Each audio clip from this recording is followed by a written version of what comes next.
Yeah, we do have music. It's like porn groove music.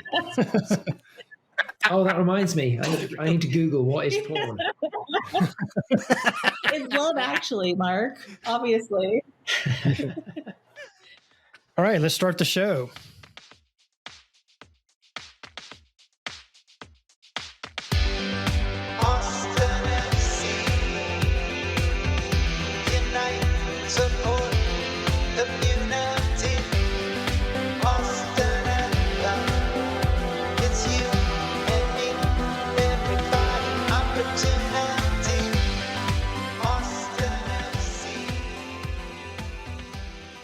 Welcome to episode 64 of the Austin Anthem podcast, the longest running soccer podcast in Central Texas.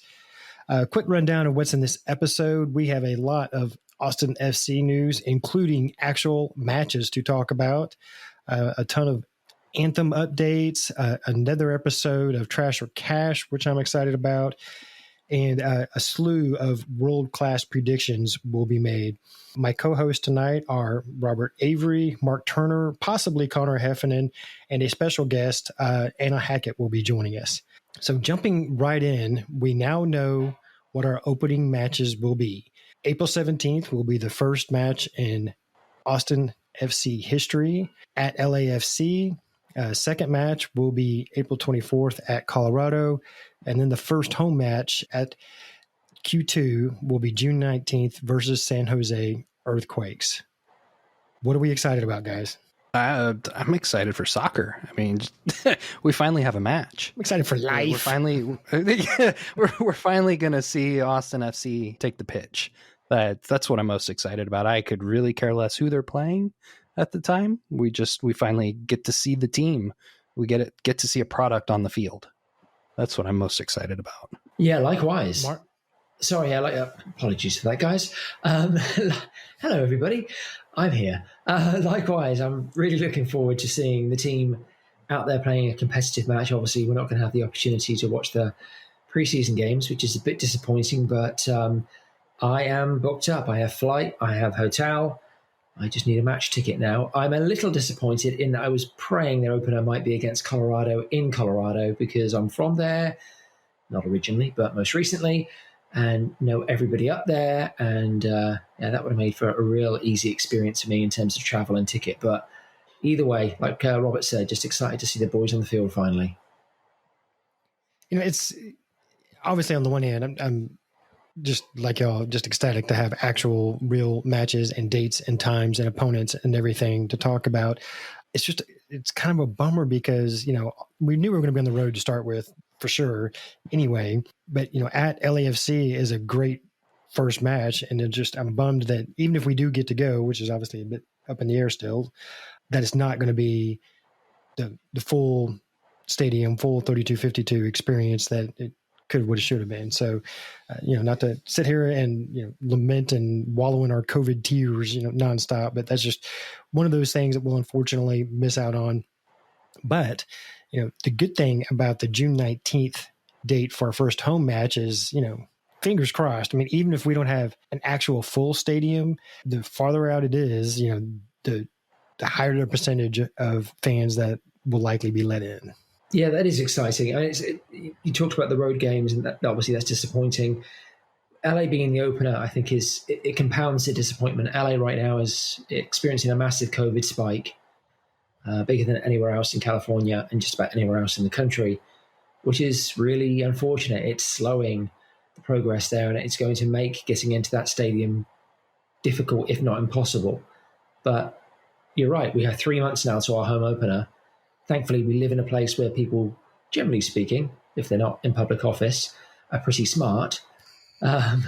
So chances are we'll have more people in the stadium than most teams. So hopefully we'll be among that number. And you mentioned a minute ago, Mark, the preseason matches, which, you know, of the ones that are officially announced, March 19th. So as we record, you know, that will actually be right after we release this episode against OKC, the Energy at St. Edwards, and then March 25th against Louisville City at St. Edwards. But unfortunately, fans won't be allowed at either one of those. So we'll look forward to a recap and hear how the boys did. But, we won't be able to actually see them play in person just quite yet. But we will also see is what numbers everyone has been assigned, because all player numbers are released. You can now buy jerseys with names and numbers off the website without having to go through and customize a jersey. So, whose digits are you most excited for first, Robert? Most excited for? Looking through them right now, I'd have to say the number 10, Cecilio.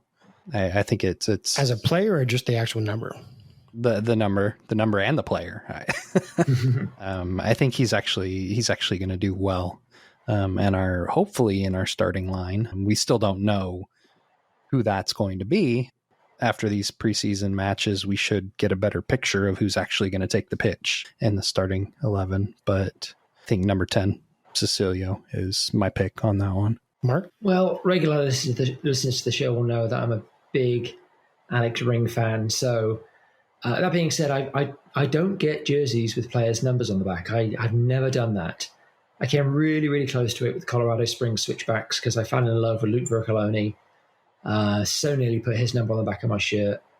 It didn't happen at the end of the day, but I don't think I'll be one of those queuing up to get a number on the back of my shirt right now. Yeah, it was interesting. A couple of things that threw up. I think probably the thing that most surprised me was Sebastian Berhalter getting number 7, which on the surface of it... Sebastian's got 6. I thought he had 7. Tomas has 7. At least going by Austin FC. Okay, well, my observation stands. And that seems like a really low number. That seems like a really low... You're only one off. Yeah, exactly. Yeah. A really low number for a player that I don't think any of us thought would be a starter. Now, anymore, numbers don't necessarily indicate whether or not you're starting. I'm a purist in that respect, and I remember the good old days of 1 to 11 meaning something. Obviously, 6 is typically a holding midi, or more of a static centre mid, which he is. He's not really a box-to-box player. He's not what you call an attacking midfielder, attacking central midfielder. So the number seems to fit with where he typically goes positionally. But it does beg the question, is the club looking at him as a starter?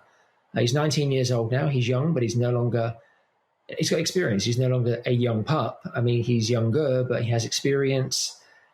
He may be ready. Who knows? But I thought that was interesting. I mean, if you're going there and asking if he's got starting potential, I mean, he probably does. He's 19, but who would you start him over in Alex Ring? Would you start him over Segura? Would you start him over Pereira or Tomas? I mean, I wouldn't. But then, but we haven't seen enough of him, I don't think, to really make that determination. So, in Josh we trust.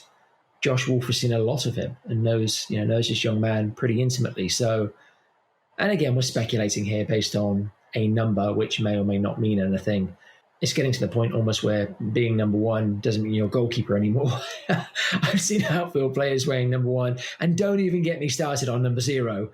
But to stay with the point here and not get too derailed, I'm struggling with my words. I'm not drinking, I promise you, other than water. Yeah, who knows if he'll start or not. But in terms of experience, in terms of profile, there are other players in that roster that you would imagine would start before him. But I guess we'll see. I think that's a great observation, Mark. But yeah, that beyond 10 and 9, just the player position thing doesn't line up very often anymore. Certainly not in MLS. Personally, if I had to pick a jersey to get, and I'm kind of with you in that I don't want to just get random players. I mean, I will get player names and numbers on my jerseys, although I didn't on my Austin FC jerseys. But I will. Usually I do it for quirky reasons. Like one of my Blackburn Rovers jerseys, I got very nondescript player, but his name was David Goodwillie. So I think that was a pretty obvious one of why I went that direction. So if I did have to go for a current Austin FC player, it'd probably be Ring, just because I think the one-syllable name, single-digit number would look kind of cool. But otherwise, I'll wait until somebody kind of speaks to me. I I do go against putting numbers on shirts with one exception. And this isn't, I'm not criticizing other people, but for me. But there is one exception when it's a new club. And I've been fortunate in that I've been around for 2 new clubs now. So my original Switchbacks home jersey has a 15 on because they were founded in 2015. Similarly, my Austin home jersey has 21 on the back. So there you go. Because everybody needed to know that. So there you go. Right. Yeah, no, that's a good idea. Yeah, you're not the only one. I'm in your club. I don't put player names and numbers on the back of the jersey. I mean, there's too much turnover in professional sports that you put a name back there, and if they don't work out, then guess what? You're buying another $100 jersey in 6 months. It's I've learned over the years. The other thing for me for not doing one is to me, it kind of ruins the aesthetic a little bit to not have anything back there. So that's why something more personal, if you're not going to do a player, would be my argument there. But moving on from numbers, we have a little bit of news, team news. If I'm not mistaken, and people love to correct me on this show, so I'm sure somebody will if I'm wrong, but I believe we actually have our first national team call up. That being, I can't even start to say it because I know I'm going to screw it up. Zon Komanic was called up to the Slovenian national team, the U21 national team. So that's obviously always a sign that it's a player that is upper level in skill, not necessarily top class, but upper level. Certainly has strong potential, especially at the U21 level. So I think that I don't know that he's in danger of necessarily starting for us this year, but nonetheless, that's a good sign. Yeah, no, I think it absolutely is. It's when you're looking at bringing young players in, obviously they're going to fall in one or two categories. They're going to be green and inexperienced at the start of their careers, just building up that experience, or they're going to be ahead of the curve. And those who are ahead of the curve do tend to have international experience, particularly U19, U21, U23.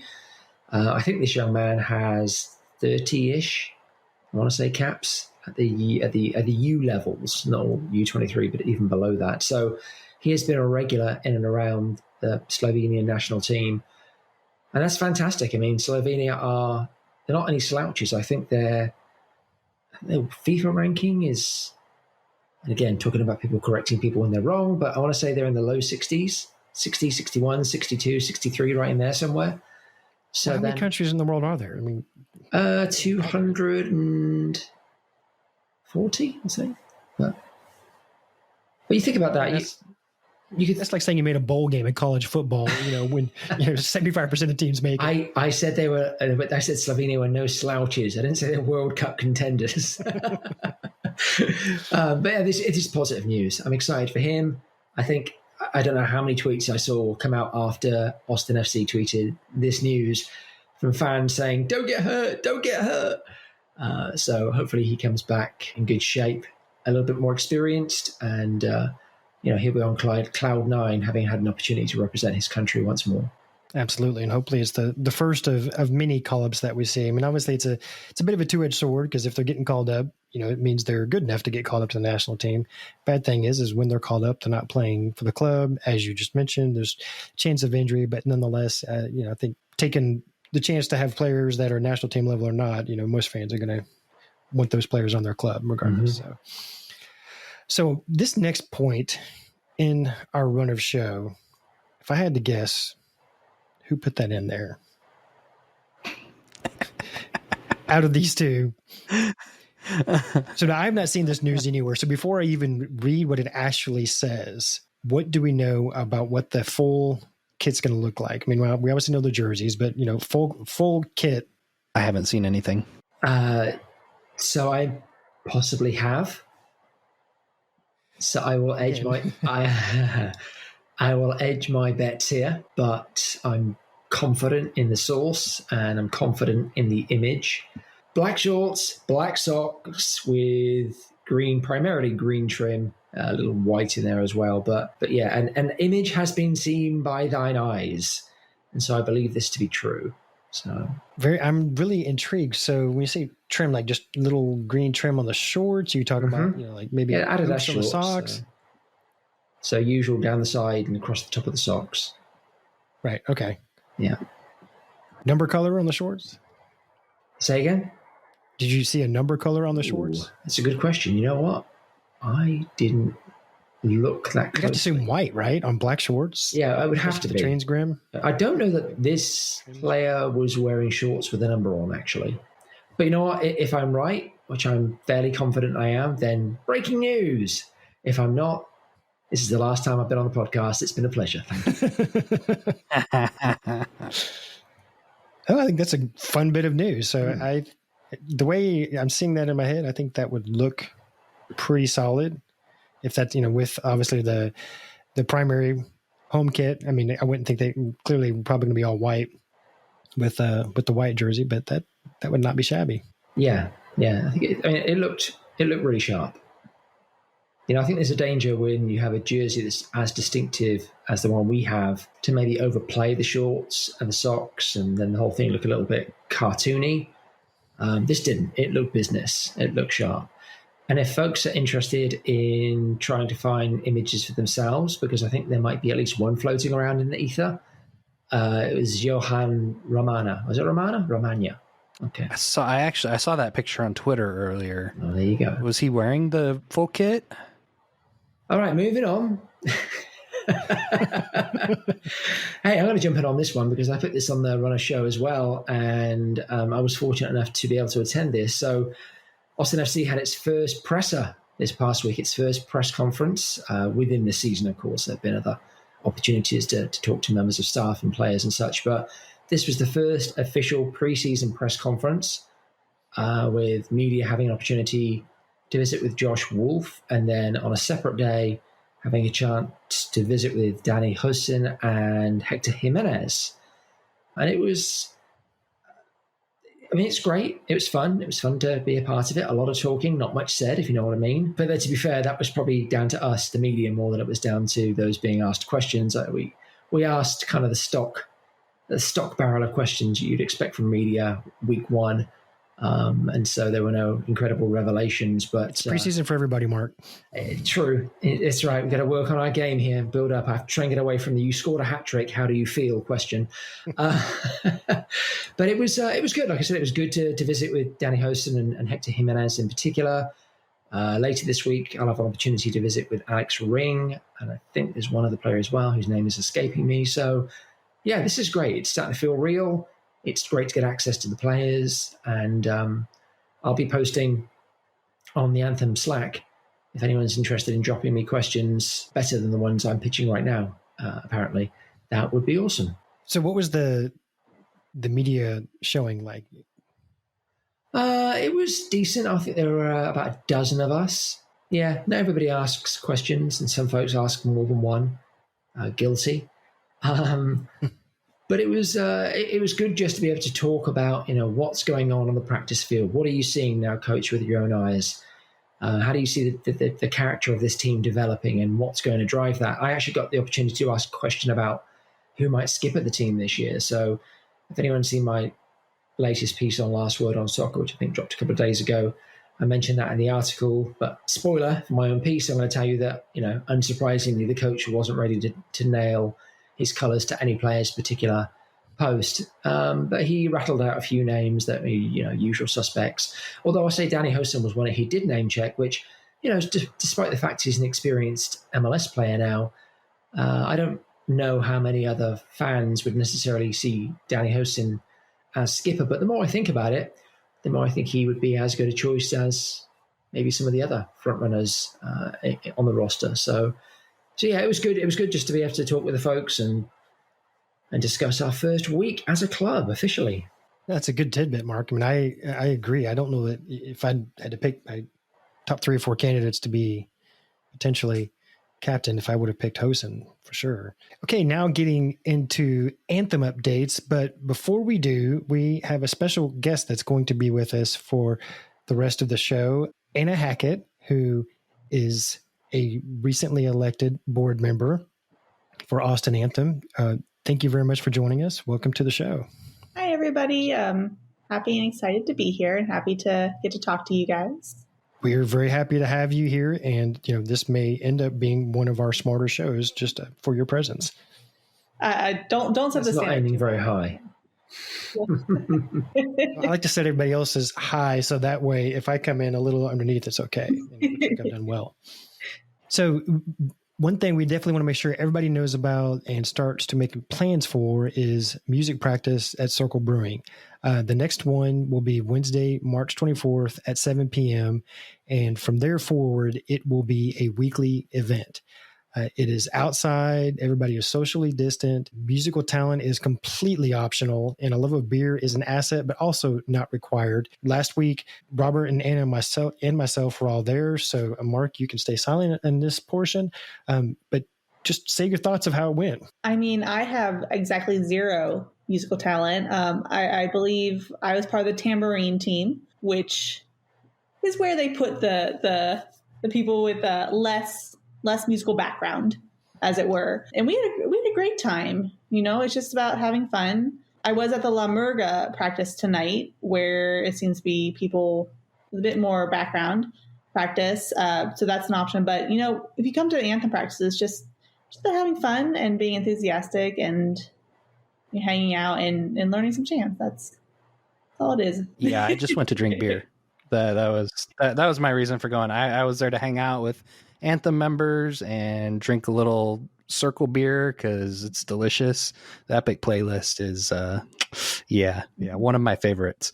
So yeah, everybody should definitely come out. It doesn't matter if you can play an instrument or not. That's kind of the purpose of these, is to teach you how to play drums or tambourine. So when we get into the stadium, you could have the option of playing one of those during the match and adding to that atmosphere that we're trying to create for Austin FC when the visiting squad comes in. Yeah, no, it was a lot of fun, and Robert and I had pretty much the exact same purpose of making sure that the beer did get consumed, because that would be unfortunate if it did not. And otherwise, a great time was had by all. It was really cool to actually see people in person, because at least Anna and I both, and I think maybe Mark, you too, actually are kind of in the same boat in that we've become a lot more active in Anthem basically since COVID. And so we've only seen people in person a limited number of times, if any. So it's great to see people again, socially distant. Everybody was wearing masks unless they were eating or drinking at the time. So trying to make it as safe as possible. But at the same time, look, we have matches to get ready for. I mean, that's, as we've already talked about. And speaking of, Anna mentioned La Murga, there is a special joint music practice with La Murga and Los Verdes and Anthem that's going to be Saturday, March 27th at Zilker. Don't have the exact time on that yet, but details will follow on the socials, I am sure. Anna, actually, since you're here, do you want to just quickly touch on the newsletter you sent out as far as the away travel and watch party surveys and such? So we're all very excited, obviously, with the first 3 dates finally being announced. We are putting together plans for how we're going to experience those first 2 away games. There are options. Of course, there will be people who want to go to LA for our very first game ever. And we do have hotel and flight organized. Basically, if people answer the survey, we'll be communicating with them about how that will all work out. Something very important to keep in mind, though, is that the odds of us actually getting in the stadium in LA are looking pretty slim. So anyone making plans should plan along those lines, that you could make it to LA and then not actually be able to actually be in the stadium. We are working with bars around the stadium to try to get like a watch party. So you would be physically in the neighborhood, but not necessarily in the stands. So plan accordingly. With Denver, it looks, different, but of course we will be keeping people updated. We absolutely can't make any promises at this point, but we are working those hotel flight kind of accommodations. And as far as our first home opener in June, it's going to be awesome. We've got lots of plans coming up, which I can't say too much about because none of them are set in stone yet. I don't want to say something and then we had to change it a little bit because life. But yeah, the home opener is going to be awesome this June, no matter what. No, absolutely. So do answer those surveys because they kind of help us to make our plans. I mean, we have, teams of people that are working on away travel. We have teams of people that are working on watch party locations for both home and road matches. And so as we've been saying here for a number of episodes in a row, now is the time to, not only join Anthem, because, our membership is strong, but to actually, start coming out and volunteering and participating. I mean, we still are looking for some specific roles like graphic designers or art and brand leads, social content creators. I mean, we can never ever get enough of. So if anything that you have as a skill or specialty, I would almost guarantee that it can be used, within the supporters group. There's somebody, probably a lot of us that are going to appreciate what you're good at and what you have to bring to the table. So just give us a shout, and we'd love to have more involvement. Definitely. Mm-hmm. Somebody that's regularly very involved, Jorge Chavez, who is a regular guest on this podcast, but is also the host of El Podcast de El Himno de Austin, which is our Spanish podcast. He's been a contributor to Football en Vivo, a radio show that is on Wednesdays at 9 p.m. on 91.7 HD3. So if you would like to get some of your Anthem and Austin FC news in Spanish, definitely check that out. And one more thing to mention is the Winter Suck Scarves, which is a special collaboration that was between Anthem, the Dallas Beer Guardians, the Texian Army, the Surge, 210 Alliance, and the Denton Harbingers to support Texas's food banks after the winter storm in February. All proceeds will be evenly distributed among the North Texas Food Bank, Houston Food Bank, San Antonio Food Bank, and Central Texas Food Bank. So that is available on our website. Please go buy one of those one-of-a-kind scarves if you are an aficionado and collector, much like our own Tony Cardoni. So, Anna, one of the reasons why I have really wanted you on the show for a while, and I'm excited that you're here, and I appreciate you coming tonight, is you have a super cool story about how you even got into soccer. I mean, I think all of us here have one, and it happened for us at some point. But I want to hear a little bit more about yours, because yours is a little bit more recent probably than I think most of the rest of us. So just kind of start telling us, what got you into soccer, why you're here, and then we're gonna start quizzing you on formations and players and positioning. No, I'm kidding. No, we just want to hear your story because it's really fun. As long as you don't ask me the offsides rule, which I understand 70% of the offsides. Good Lord, don't ask me that. I mean, yeah. So I've never really been a sports person. My family is very into sports. My sister played volleyball in college. My dad's very into baseball and basketball, and my grandfather played in the minor leagues baseball. So a big sports family, except for me. I was the big nerd of the family in the marching band in high school. So definitely really no sports for me. But I didn't dislike sports. I remember watching the World Cup games because the big fervor would come up, and I'd be very interested for a little bit while and then kind of forget about it. But then which was your first one? World Cup? Do you remember? I remember there are two World Cups I really remember. I remember the one where Germany won because I was in Madison, Wisconsin in grad school at the time, and actually was friends with a bunch of people in the German department. And basically, if you've ever been to the University of Wisconsin, there's a German beer hall on campus, and they brew their own beer, and it's a very German thing. And so basically we took over the beer hall, all these Americans in the German department, and then actual Germans in the German department, and then me. And people just went insane the final. And it was just so exciting. And it was so great. And I had no idea what was going on. I was excited because they were excited. And then the most recent one where Iceland came out of nowhere to actually get through a few games. It was very exciting. It was really great. And England did so well. And that was the first point I found out about Harry Kane, which now that I follow Tottenham, it's significant. England winning a quarterfinal is a massive achievement. Yes. And I don't think I fully appreciated it at the time. I just knew I've been to England, and England is doing well. And there's an English pub that I like to go to. So that was mainly my source of excitement there. But when I came to Austin, I got here about a year and a half before the pandemic started, which was really just enough time for me to really learn how to do my job, because I moved here for my job, and to make a network of social acquaintances, people I enjoyed hanging out with, but not quite the network of close friends you need for a crisis, which is what we've been living through since the pandemic started. Right. So when the pandemic started, I had friends back in the other places I've lived. I had family back in Cincinnati, where I'm from, and I had social acquaintances here. but I didn't have a lot else to keep me occupied. It was like I'd work all day, and then there was just like this quiet. Like there's just so much time on my hands. So, and I live alone, so it was also very quiet, literally. So I started putting on games just to have some background noise, mostly. And slowly over a period of time, it just started grabbing my attention. It's kind of by chance, actually, that I'm a Tottenham fan now. But I just started watching these games and seeing how it isn't just one guy out of 11 guys who's kicking a ball, but just this coordination across the entire pitch of all these guys and women too, obviously, because women also play soccer. It's this weird coordinated dance that's also very rough and fast. And it just grabbed my attention in this way that other sports have not. So how did you end up coming to your first Anthem event? By chance, entirely. I had gone to an Anthem event pre-pandemic at Oscar Blues. I had kind of just like wandered across my Facebook feed somehow.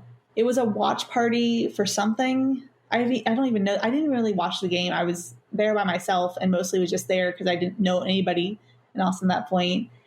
But I did buy an Austin Anthem t-shirt, which I'm wearing right now, actually. I found out later it was Christine that I bought it from. She assures me this because she sells everyone their t-shirts, so she's confident it was me that sold me the t-shirt. And I just kind of walked away from that pre-pandemic thing. I was like they're nice. They're intense. They're very intense, but nice enough. And so then I kind of forgot about them until another event kind of came across my feed. I must have been started following Anthem after that. Another event came across my feed after the pandemic started, where I think it was a watch party. It was at Circle Brewery. And I just kind of showed up and started meeting people. And people were nice. Honestly, it just came down to people were nice to me. And they were all really into soccer. And I was starting to get into soccer. And they didn't treat all the things I said as ridiculous. Like some of the things I said, they were like, oh, that's interesting. I'm like, well, I didn't know I had any interesting opinions about soccer. So this is news to me. And yeah, they just, they followed up with me afterwards. And all of a sudden now I'm a board member. It's been about 4 months since that. Well, I realized I introduced you as a board member, but you actually just recently got promoted. Oh yeah, I'm an executive board member now. It's very fast rise. There's only one way after this, and it's not further up. So I don't know. I keep picturing that one scene in Dark Knight where Joker like breaks the fuel queue and says, "We're gonna have tryouts." that does kind of feel. That's not how we get promoted around here. Oh man, I'm gonna have to talk to management Robert, on that one. When you got promoted, we did take you out to the loading dock of Circle Brewery. So yeah, I got the high class treatment there. The loading dock at Circle Brew, man. I had beer, so it was a good day. No, everyone's been very kind, which is why I'm with Anthem. It's kind of bewildering. Like, how did I get here? It's all of a sudden I'm talking about. I think Talking Heads wrote a song about that at one point. Like, how did you get here? Or how did I get here? Right. Like in general, speaking, how did I get here? Mm-hmm. Is this my life? Is this my beautiful wife?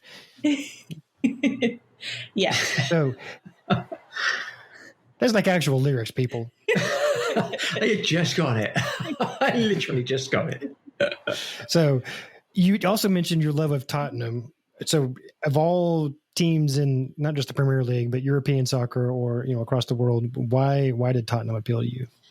I think that I was watching a game with them where I first finally got it. It's like the Harry Kane, Heung-min Son partnership. How like they even said they don't have to look at each other to know where each other are on the field, which as a non-sports person, just imagining how far apart these two people are on a field with so many other people between them and also a bazillion things happening, like how remarkable that connection must be, because it's something I could never do. Like there's a lot of reasons I can't be a professional athlete. I'm really happy when I can run a mile, but just having that connection with somebody else in that kind of that physical way. It's so interesting to me. So that's kind of how I kind of stumbled into Tottenham. And then I found out I have friends I've not spoken to in a long time who are also Tottenham fans. So we've kind of reconnected over that. And it's been nice to be able to put on the games and text or chat with people that's really our only connection. We like this team. It's been such a lovely distraction to be able to connect with people in this brand new way, which I think is how a lot of people, I think, end up getting really committed to a soccer team or a sports team. They have these connections with people that are really just based around this team, which is wonderful. That's kind of what sports does. We usually are kind of cynical and joking about everything, but I mean, it's true. I mean, that's what sports do. That's kind of the whole point of a supporters group is to, be around people that you share this one common thing, at least that one common thing, even if nothing else brings you together. So that's great. I really appreciate you sharing that story. But the fun part is going to be when you stay on the rest of the show and give us your hot take opinions on all the fun stuff we're about to talk. I will be making up everything I say from this point on. Well, join the club. Hey, I want to say before we move on that quickly, I know it's a cliche. We talk about football being a universal language. It's played all over the world. But it's interesting. Hannah brought into sharp focus, changing your name for you there, brought into sharp focus an example there with Kane and Son. Kane, born in London, Son, South Korea. Their paths never crossed until they ended up at Tottenham together. And now they're on this incredible wavelength where they can connect with one another. I think this last week combined to create more goals for one another than any other pairing in Premier League history, which is kind of astonishing. And yet they got beat by Arsenal. Yeah. I'll move that one on for you, Hannah, don't worry. So, and this obviously is not the same. I'm not putting myself in the same profile as two seasoned and successful international soccer players, but I go for a kick around down at Zilka every Sunday, and I was down there a couple of Sundays ago, and one of the guys showed up with a buddy of his who just moved to the States to work for the company that my friend works at, and this guy was Argentinian, didn't speak very much English, could understand more than he could speak. But when we got on the field, we were playing centre mid, kind of alongside one another. Within 30 seconds, we clicked. He could see my runs. I could see his runs. I could tell whether or not he was a fast player and wanted the ball in front of him. If he wanted to feet, if he had it to feet, he was going to look to turn and take someone on. Does he want to give and go? And it's just amazing how it transcends language. It transcends country borders. I mean, football really is a remarkable thing. So thanks for that story, Hannah. Although I have to say on the show notes, it says, how I fell in love with soccer, the Anna Hackett story, which sounds like a Hallmark story. Sounds like a Hallmark. That's what we're going for. Yeah. We're trying to get that crowd into the podcast. This is my Lifetime movie event. Clearly, the Anna Hackett story. Right. Lifetime and Hallmark have a huge audience. We will happily take it on. Yeah. Going off what you're saying, Mark, so I'm a librarian at UT, which when you're a librarian, I teach. Mostly I teach first-year students. So obviously I'm speaking in English to these students. We are coming to one another with a certain understanding of who I am and who they are. And then other librarians, they're working with text, and they're working with faculty members, working with research. So to watch people, as you say, have that kind of be on the same wavelength in a way that's so different from anything academic, anything that's university-based, anything that's, schoolroom-based. It's so cool to see. It's cool to see things that you've never seen before and to be very pleasantly surprised by what's out there. No, absolutely. I totally agree with that. Speaking of new things, opening weekend is coming upon us very quickly. So I'm really curious to see what everybody sees as the most intriguing matchup in opening weekend that isn't ours, because that's the obvious, easy answer. So, Robert, for you, what's the most intriguing opening weekend match, obviously, that isn't ours? Ooh, I mean, there's actually quite a few on opening weekend, but the one that intrigues me the most, and it may be because I'm partial to them outside of Austin, would be the Seattle Sounders Minnesota United match on Friday night. Seattle, it'll be interesting to see how they are without Jordan Morris. Minnesota United's on the come up. It should be a good match. If I were to choose a second one, because there are really so many, would be the Columbus Philadelphia match on Sunday, April 18th. Champions coming back out, see how they play. Philadelphia is also fielding a pretty good team this season from the looks of it. Well, I'll go ahead and jump in since you basically stole mine, you thief. But before I say it, actually, I think if we ask the same question of neutrals, I think our match would actually come up a lot. One, because new team, because playing at LAFC. I mean, it should be a fun, interesting match for sure. I mean, I know I would want to watch it anyway. But so my actual answer, though. Oh no, I totally agree. Our match is the one of the weekend. I mean, we're playing the team that should, for all intents and purposes, win the MLS Cup. Well, we'll get into that prediction here in a little bit, and I may disagree with that.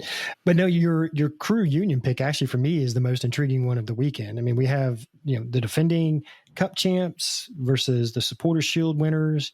The crew really didn't lose much of anything, but they added Bradley Wright Phillips, which should make them even stronger offensively. I mean, in the Union added Stuart Finley, defender from Scotland. Shout out to the homeland, and virtually every homegrown that doesn't play for FC Dallas. So I think that would be a fascinating match, and that's going to be one that I make sure that I watch. Yeah, so you guys have really picked over the best ones. Well, that's what happens when you go third, Mark. I know. Columbus Union. I think Columbus Union is the banner match of opening day. I think we're a little biased when it comes to Austin. Don't get me wrong. I think Austin, LA is mouth-watering, but I think there are probably 3 teams right now who stand a little above the others, and 2 of them are going to be contesting a game on the opening day of the season. So that would be my number 1 pick. But beyond that, I'm interested to see how the 2 other Texas teams do. Houston welcomes San Jose Earthquakes, which is going to be interesting because I want to see Houston humiliated, but also it'll give us a chance to get an early bead on the Quakes, who, of course... It's actually Earthquake versus former Earthquakes. There you go. That's right. So that will, of course, give us a bit of a bead on them before we welcome them to the treehouse in a few months. And then the other fixture out of Texas, or in Texas, in fact, because it's taking place in Dallas, is FC Dallas against Colorado Rapids, who are a team I have a real soft spot for, despite the fact they play in purple. No team should do that, and I can never wear purple. But that's a story for another day. But still, the Rapids are no mugs. They pulled their season together this last year and actually looked pretty decent. They've got a couple of good young pickups. FC Dallas have arguably the best youth setup, youth organization in MLS, and they appear to have a really good blend on the roster as well of young and up-and-coming guys and seasoned veterans. So it'll be interesting to see how that game goes down. It'll be interesting to see how losing Reynolds affects FC Dallas. Or if indeed it does. Yeah. I think that's maybe a position. Might just be plug and play, frankly. Yeah. And what are your thoughts on the first opening weekend? Anything there catch your eye that isn't Verde and black? Having never really followed MLS, the only game besides Austin that catches my eye is the Cincinnati game, because I'm from Cincinnati. And ever since I've gotten into soccer, so many friends from high school and family members have reached out to inform me all about what happened when Cincinnati got its own soccer team and the run up to it. So that's... You dodged a bullet there, not being a soccer fan while you were in Cincinnati. Yeah. I've also heard that. Lots of emotions about that. On our survey for which away matches we'd like to go to, that's actually one of the ones I would really be interested in, because I would like to see their stadium. I've heard they have a pretty cool march to the match. And I've driven through the city of Cincinnati, but that's about my entire experience there. So I'd kind of no ticket. Kind of like to see it. No ticket, Matt, in Cincinnati. No ticket. Yeah, you're telling us tales of you getting a ticket in California last episode. Well, we don't even know when we're playing Cincinnati yet. No, I'm saying, but you've never gotten a ticket in that city. It doesn't matter. You never got a ticket. This is like playing I got my own damn story. No, I did not, because I was older and I drove smarter and slower. I had my family with me that day. But actually, that day, this is a good story, though. That day that we drove through Cincinnati, we started in Dayton, Ohio in the morning and drove all the way through to Austin in one day. Good Lord. And if you look at a map, that is a beast of a drive. Yeah, that's like over 20 hours, isn't it? I think we did in like 16-ish. So maybe I didn't drive as slow as I intimated before, but no, that. So yeah, I kind of like looked and waved at Cincinnati as we went through. So.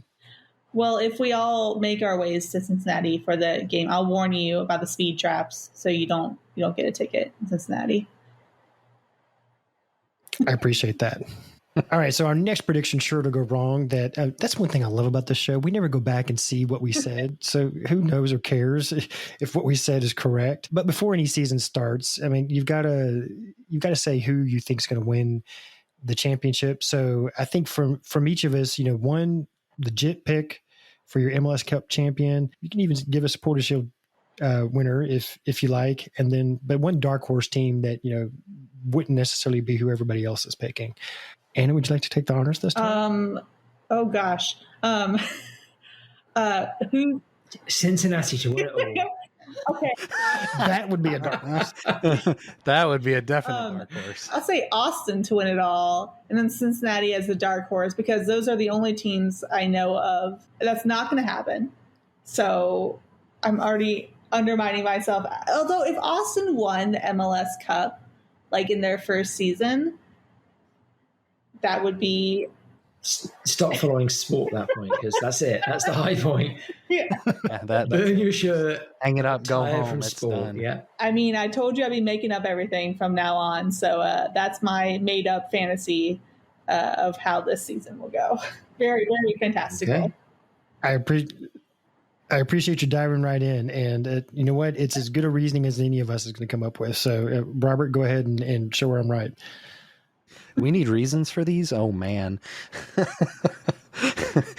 So my pick is actually LAFC. I do think they will win the cup this season. My dark horse, I don't know if you could really call them a dark horse because they're still one of the favored teams. Philadelphia. I think that would be my dark horse pick. I don't think we're going to get there in the first season.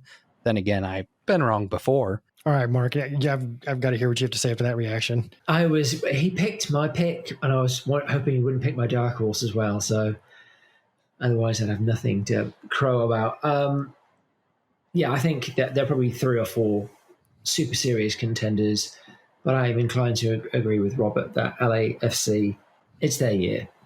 I'd be really surprised if they don't at least make it to the final. As far as the dark horse is concerned, again, I think, if there are only 3 or 4 real contenders, then all the rest are dark horses. So this is a much wider field. It could be any one of any number of teams. I'd love to think it would be Austin. I suspect, though, and this isn't a massive dark horse, but I think another team in green is going to have a really good year. And I don't mean Seattle. I think Portland Timbers are on the rise. So they'd be my dark horse pick. They definitely have a chance to have a big year. And as we talk some CCL in a little bit, well, for me, I have to give a couple of caveats before I give my pick. First of all, none of us knows anything now because there will likely be more designated player signings over the summer than probably we've ever seen in MLS. So virtually every team is going to change massively. So, I mean, while this is fun to do, none of us knows a darn thing. So, and then my second caveat is that if I was betting my own actual money, which I do not like to do because I like my money to stay where it is, I'd make the safe pick, which would be Seattle or Columbus. Easy. Why? I mean, look who's won or been in MLS Cup, in recent years. And you'll see those two names often. But my actual pick, and not dark horse, is Philly. I mean, I think Union they won the Supporters Shield last year.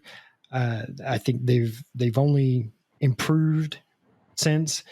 It just feels like one of those years where there could be a team that hasn't won it or contended before kind of come out and over. And there's a couple that could do it, because then my dark horse, or could say dark clouds would be Minnesota. I mean, I think, I really like what they've been building up there. I mean, they came really close to, last year surprising people in the playoffs. So that's the direction I would go in on those. Anybody would disparage? That's actually one match I want to go to, is when we play in Minnesota. For sure. Yeah, I was looking at my territory the other day because I have a real job. Amazingly, this one does not pay the bills. And I was looking at which cities I work with have MLS teams, and I have a surprisingly high concentration, including Minnesota. So hopefully I can finagle it so I can be there too. Yeah, I totally agree. That one was also on my wish list of places I'd like to go. So I mentioned Champions League, CONCACAF Champions League. When we touched on Portland a little bit ago, that's going to get underway soon.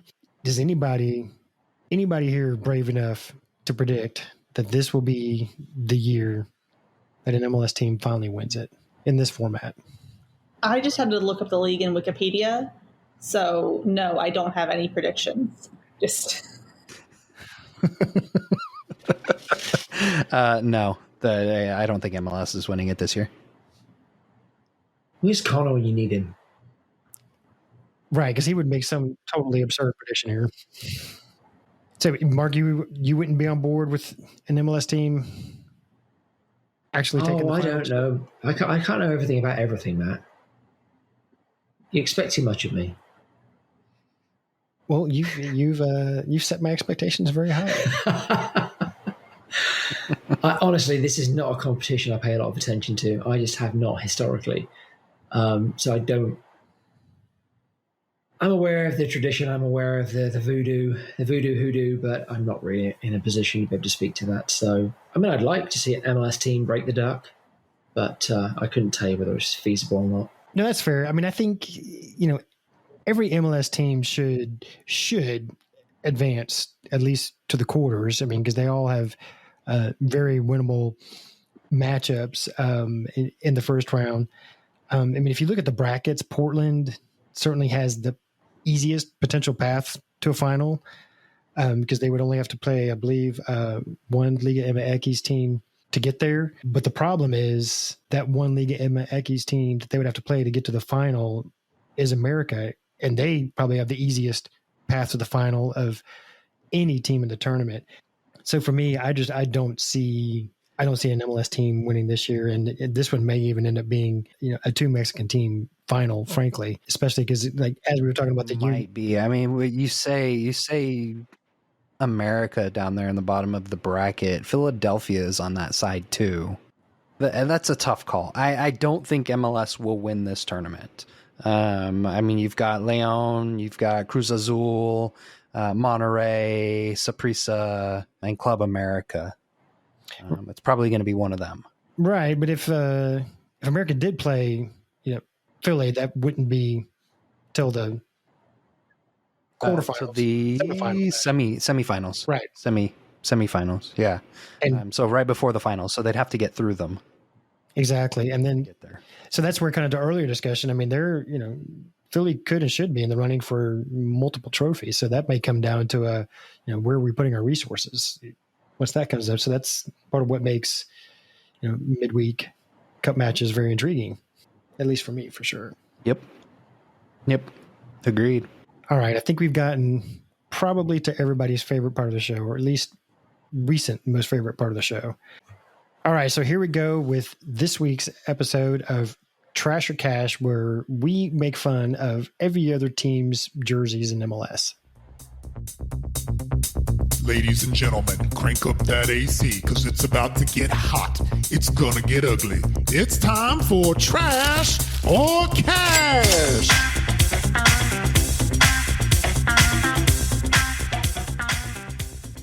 So first up this week, we have two for Sporting KC, a primary and a secondary. The primary is kind of a sky blue base with navy hoops. And then the secondary is more navy-ish with a diamond plate looking print and a navy kind of top yoke shoulder area. If I sound confused, it's because I am. So Anna, I'll start with you. The primary jersey, is that trash or cash for you? The pale blue one, that's definitely trash for me. I don't like that pale pastel color. It's not dynamic enough, I don't think. I do like the other one, though, the dark blue one. I actually kind of like the Adidas stripes on the shoulder. They are super unnecessary, but they kind of look like, it looks like armor. Like the entire thing looks like armor. And yeah, it's definitely working for me more than the pale blue one. So I would say that one's cash and the pale blue one is trash. Mark. Well, I can't go on without saying something about that music. I mean, asking ye shall receive. Great music. Thank you very much. Who was that? Right. Man. Who was that? Who That put was music in? our own Anthem specialist, Mr. Vince Sellers, that created that from scratch. Props, Vinny. Okay, so I'm entirely aligned with Anna on this one, right down to the granular level, in that I think the away shirt, I actually really like it. I always look at shirts and say, is that going to look good on the players, first and foremost? And then will it look good on me with my jeans and sneakers? And I think it's a really cool shirt. And I agree with you, the Adidas stripes are entirely redundant. But that's totally cash. And the sky blue one, trash. Robert? So if we go back to last week, the Minnesota United jersey, it's the same color of blue. I like the blue. They put horizontal stripes on this. Why? Why? You could have just left it plain and it would have been a great jersey. But no, you added horizontal blue ring stripes around the jersey. That one is trash. The secondary jersey, the dark blue, I really like that. The stripes definitely don't need to be there. It kind of looks like a World of Warcraft shoulder plate, or like Dungeons and Dragons. It kind of up there. If you notice on the shoulders, it looked, you can kind of see the mesh through it. It gives it that little pop up on there. That one's definitely cash. So for me, and I waxed poetic last week about my love of sky blue, and Sporting, frankly, usually has really good jerseys, but both of these are trash for me. I mean, that is just a terrible rendition of hoops on the primary, and on the secondary, it's so incredibly busy. It has not just something going on; it has everything going on. So, no, thank you. Moving on. FC Dallas released a new, I believe this is their primary jersey. Is that right, Robert? I believe so. I believe this is their supporter. Yeah, that's right. So, and and I'll set the stage. It's actually supposed to be a throwback to the Dallas Tornado. This look right here, because that's, what the old original NASL team wore back in the day. So since I already brought you up, Robert, what are your thoughts here? I'm indifferent about this one. I like the little specks on it. Yeah, I know. The blue's a little too pale for my liking. It's not a horrible jersey, but I'm still gonna have to say trash on it. It's just it's not enough to get it over that hump for me. Mark? I like the neck trim. That's all I like. This is trash. Hannah, what are your thoughts? Definitely trash. It looks like when you were in gym in grade school, like they would pull out those jerseys to like designate who was on what team versus the other. It just looks like one of those jerseys they pulled out from the back of who knows where to for some underfunded gym class somewhere. I don't like it at all. It's ugh.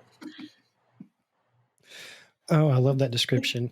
And again, I should totally love the throwback concept and I should totally love sky blue, but this is just so plain and not well done. And I hate to harp on, the sponsor, but MTX, I will admit, I looked it up to see what it is. And when I Googled it, it came up as like an audio speaker kind of company. And that's actually not even the right company. So it's like MTX, something else that's based in Frisco. That's the sponsor. So just the whole thing is just a terrible rendition of what a soccer jersey used to be. Trash. Speaking of trash, this is going to be fun. Houston Dynamo released 2 jerseys just for our enjoyment. Anna, I'll let you go first here, but I'm really excited to get going. Oh boy, there's a lot happening here. I feel like I should like the orange jersey because I work at UT and it is almost UT colors. But it is very much in your face. The other one with the pattern, it's a lot. Like, are you trying to hide from a predator? What is happening? And just like the way they crossed out cancer, like, I don't know what they're doing there. What is up with the red line going through cancer? Have they defeated cancer? I assume they're trying to beat it as opposed to. So it's MD Anderson Cancer Center. They're stomping out cancer. That's why they put the slash through cancer. They're trying to get rid of it. If you have to explain Research. your logo, then your logo isn't really working. Well, that's not a logo. But I mean, just like the way they formatted how their sponsor was on it, like it just looks like they couldn't decide whether or not they were treating cancer or not. So like, let's just put a line through it. We'll figure it out later. So disclaimer for this episode, Anna is not for cancer. She just doesn't like the way it looks on the jersey. I want to make that clear to everybody listening.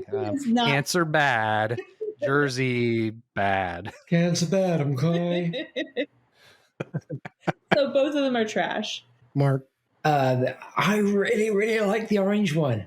It is in your face. It is vibrant. It is too much. And I love it for all of those reasons. It's crisp, clean, punchy. I'm a big fan. The away jersey, I think Anna described it beautifully. All I can add to the conversation is to say I've been staring at it really hard for the last 2 minutes because I thought it was a Magic Eye poster. I'm not seeing anything, so it's trash. All right, Robert. I'm with you on the orange jersey. I like it. I like it a lot. Didn't it hurt to say that? It is there. It does. It really does. If I weren't an Austin FC supporter, I would probably buy that jersey. Yeah. Just because the away kit looks like a goalie's jersey from Europe. That's one of the really cheap ones. You know how like when you're going through the All Sport catalog or something, you find the one that's like goalie shirt. It does look like those eye things staring at it. It looks like it's gonna move. That one's trash, and the orange one is cash. I can't believe nobody mentioned the new crest. I mean, that's to me is what. Well, both of these are trash. I mean, this is just utter trash. I mean, the orange one, and one is solid orange with hoops around the sleeves and the neck, and it has good potential because it has a lot of the good pieces of a jersey. But the redesigned logo, I mean, they took what was a bad logo and made it worse. I mean, they definitely took a page from the Chicago Fire's book there when it comes to crest redesign. So because of that, there's just no way I can be positive about that jersey. And the second one is making me dizzy, honestly, just looking at it. So that's, that may be interesting just to even see on camera because that may not even show up correctly. They may be in 4D or something whenever they're on the field wearing that one. All right, San Jose, one primary jersey. I'll go first. This, to me, is actually, I think, the first of these 5. This is now the 6th jersey we've done. This is the first one that I will say is cash. Has all elements of a good jersey. It's clean. It has interesting elements in the rings on the sleeves. The black collar, I dig. It's a throwback to their first cup-winning year. Cash for me. Anna, what say ye? I really like it. I like the bold color. And I like the the neckline as well. I do think it's kind of like a jersey. If like the Starship Enterprise had a soccer team, this would be their jersey with like the blocks on it, and that's fine. Well, they'd be the red shirts. Yeah, the red shirts would all be dead by the end of the game, but the blue shirts would do just fine. But I like it, so this is definitely cash for me. Mark? Yeah, I like it too. Not overwhelmingly so. It's a nice color blue. Everything else is neat and tidy. It's unfussy. Yeah, I mean, it's definitely not a trash. I don't know. It's really a cash. It's somewhere in the middle. But if I'm forced to go one under the spectrum or the other, I go cash. Before we move on, though, I've been thinking a lot about Austin's crest recently because of all these clubs that are redesigning their crests. Our crest is the most perfect looking crest ever. I mean, it's flawless. It's pretty, and it's going to be redesigned one of these days. It could be 3 years from now, 10 years from now, 20 years from now. But at some point, some bastard graphic designer is going to take a shot at it, and it makes me so sad. Anyway, sorry, Robert. I don't even want to think of that time. That's for future us to deal with. What are your thoughts on San Jose, Robert? It's plain. I like it. The sponsor logo in the middle actually does work on the kit. The tag at the bottom that denotes their winning MLS Cup winning season is a nice little touch. I'm going to say cash on this one.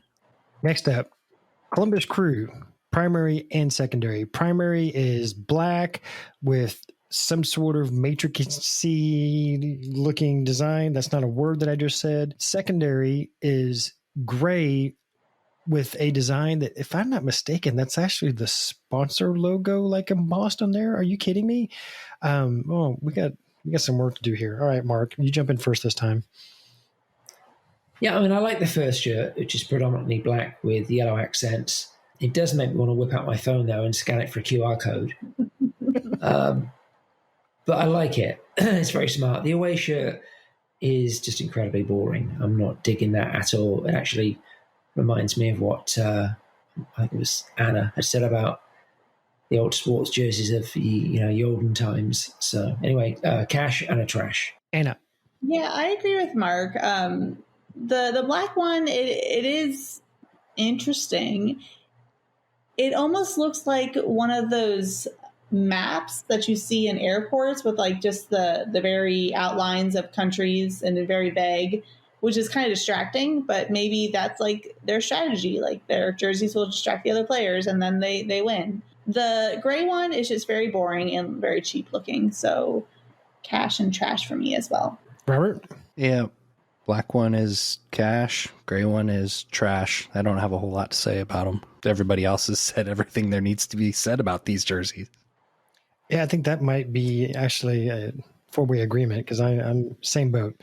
Cash for the black one, trash for the gray one. And that's, I mean, I don't know that I've ever seen the embossed sponsor logo thing, unless I'm seeing that wrong, but that looks like the Nationwide Hawk to me flying across. And if that's not what it's supposed to be, but it does look like it, that's even worse design.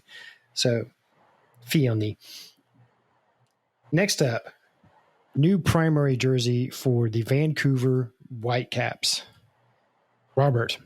This looks eerily similar to their previous primary jersey.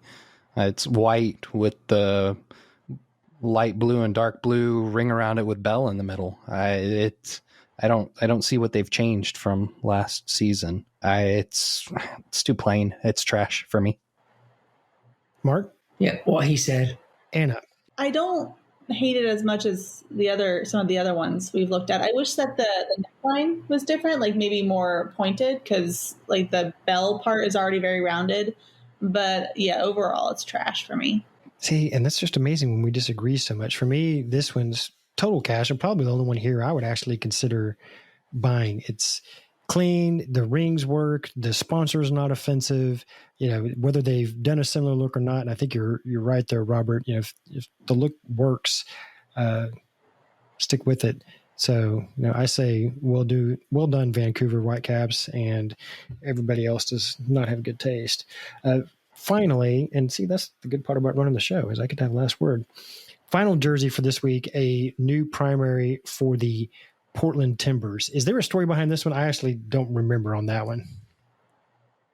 I don't know if this is a throwback for them to another look or not. Because speaking of looking similar to a previous look, this to me looks really similar to a previous year Portland jersey where they had like, the green and darker green half with the chevron from their crest, like running down the middle. So Anna, I want to hear what you say first about this one. This one's so weird that I love it. Like it's so weird. Like, what is this? Are those buttons? Like, oh no. Those are actual buttons, like literal actual buttons. You can button and unbutton that to show or not show chest hair or not chest hair. I mean, you can wear it to a formal event. I mean, it's a button up, right? It's a polo at that point. You can to work for sure. I can pass it off at work, and you exactly. Just put a tie around that, and you're absolutely fine. Yeah, it's so goofy looking. It almost looks like it also has like knitting, or not knitting, but like I don't know what you call it, down the middle where that looks like thread is holding it together, like obvious stitching. So it looks very like Robin Hood to me, and I really like all iterations of Robin Hood. So yeah, it's just a very weird cash for me. Mark, I am so torn on this one. I was getting ready to rip into it because I can't do button collars.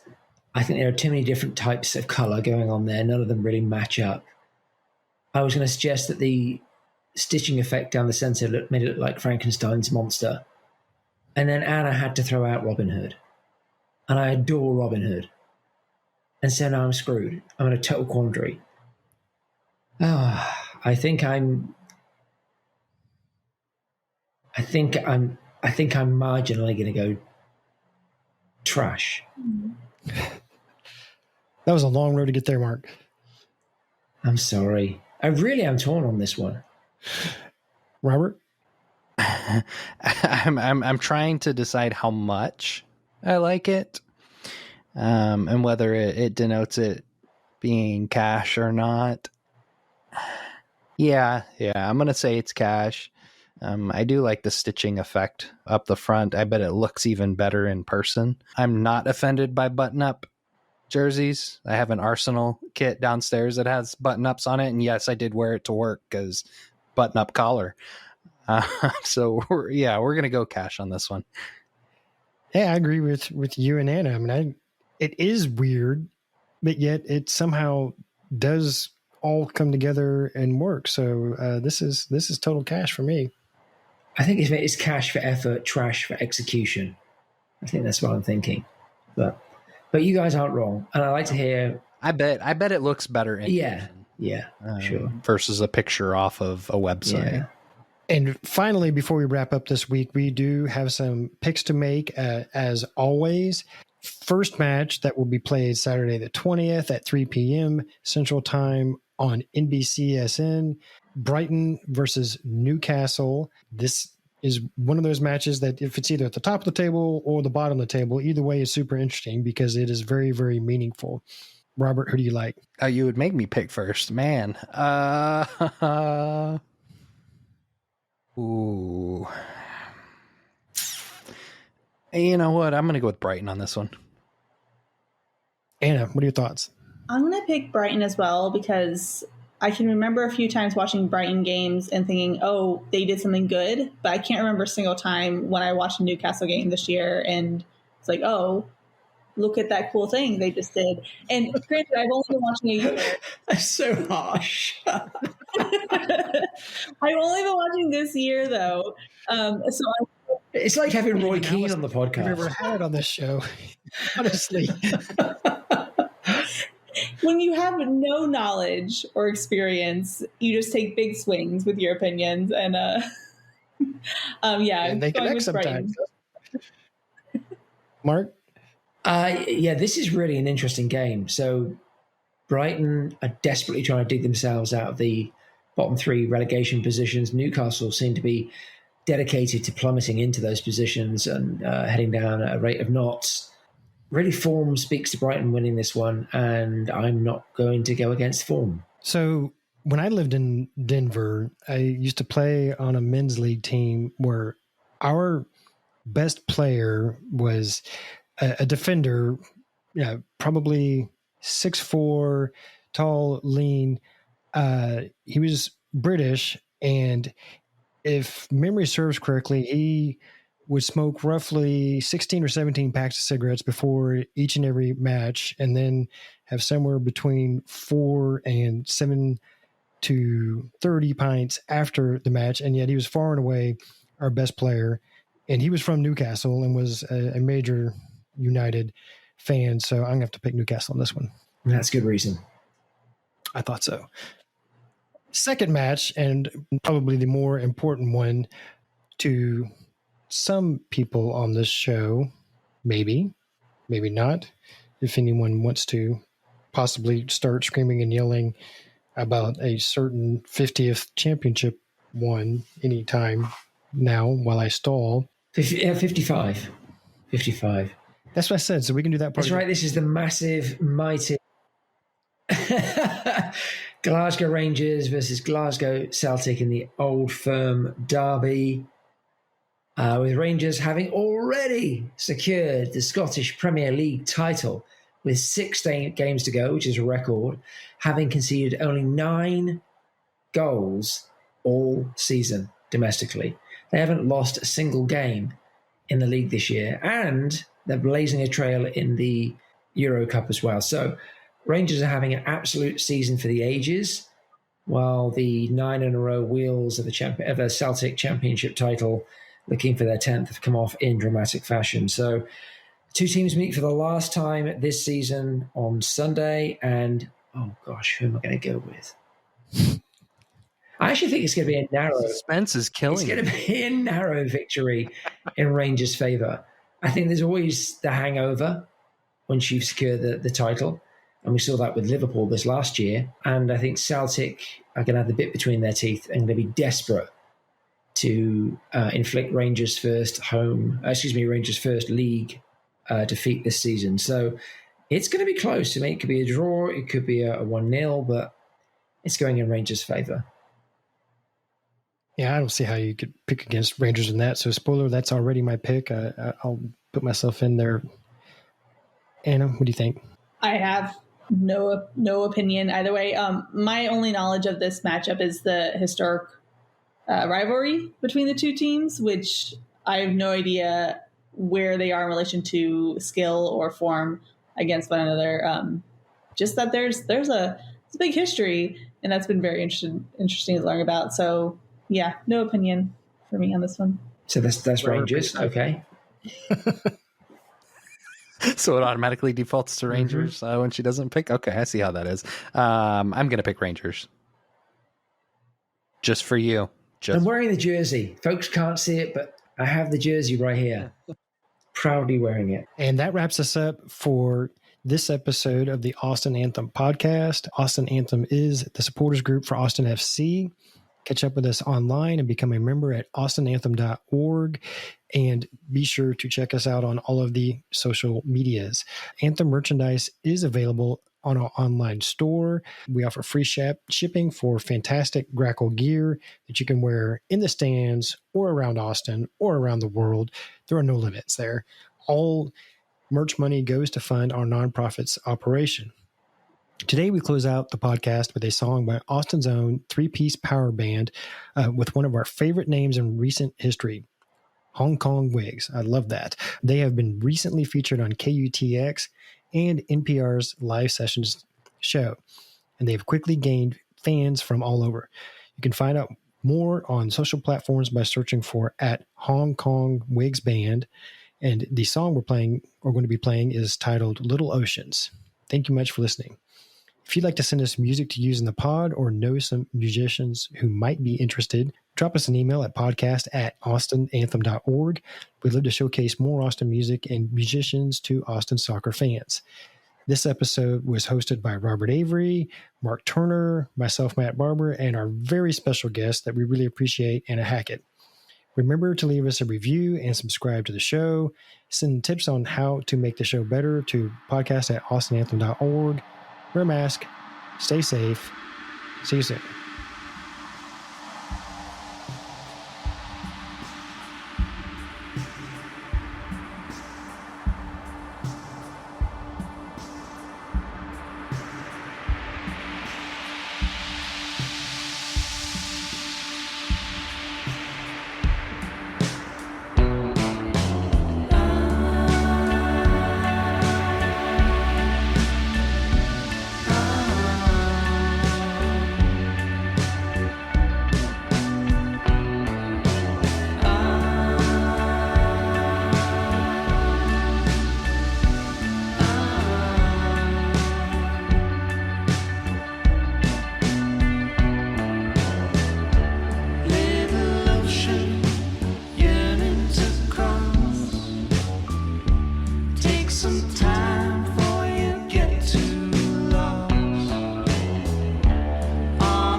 The image seems to suggest that Austin FC will be taking to the field for home games. Oh, there goes my Microsoft Auto update. Just and there goes a notification. This is brilliant. Hey guys, this is how you do it. This is how you run a professional podcast.